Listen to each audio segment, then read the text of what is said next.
Let's talk Tanya for the 5th day of the second Adar. We're middle over here of dealing with the frustration of the struggler.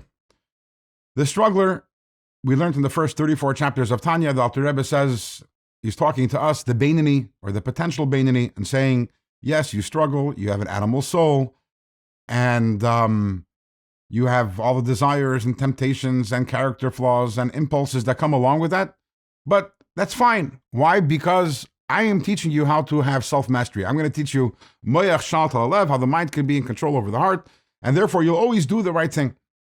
The struggler says, but why is that important? I don't want to struggle. I want to be a holy person. I don't want to just do holy things. I want to be a holy person. So Alter Rebbe says, no. Relax. Judaism is about the deed. It's about action. And the struggler says, why? What is it about the deed that's so important? And that's really what we're dealing with over here. It's the beginning of a conversation. Understanding the importance of action is so important in order for us to be able to reconcile ourselves with the lot of being strugglers, because ultimately, in the area of action, we can be perfect. In today's Tanya, the Alter Rebbe is going to cite a Zohar. In fact, the entire Tanya today is one long passage from the Zohar, which is going to contain a metaphor, which is going to help us understand the importance of action. But before we get to the metaphor, the Alter Rebbe introduces a pasuk. There's a verse that says, Chacham Einav Beresha. Actually, this is the Zohar. The Zohar introduces this verse. Chacham Einav Beresha means that the wise person, his eyes are in his head. So the Zohar says, well, only wise people have their eyes in their head, and people who aren't wise, where are their eyes?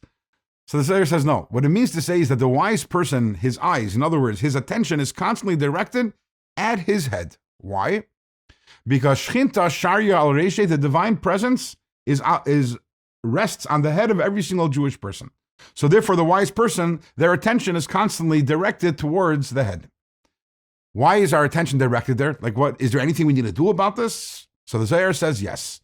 The Zohar quotes another pasuk, which Shlomo HaMelech says, "Reshemen al reishcha al yachsar," which means your head should never be lacking oil.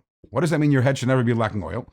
So here's where the Zohar gives us this metaphor. The metaphor is that we are like a candle.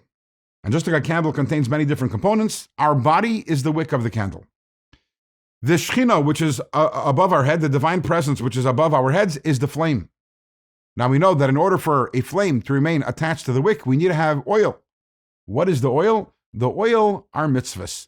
The holy actions that we do, they are the oil that keep our bodies, that keep us connected to the flame, which is the divine presence. And therefore, Shlomo HaMelech says, keep your attention directed towards your head. In other words, the fact that there is the divine presence over there, and always make sure there's enough oil, because in order to stay connected to God, that is through having the oil, which is the mitzvahs.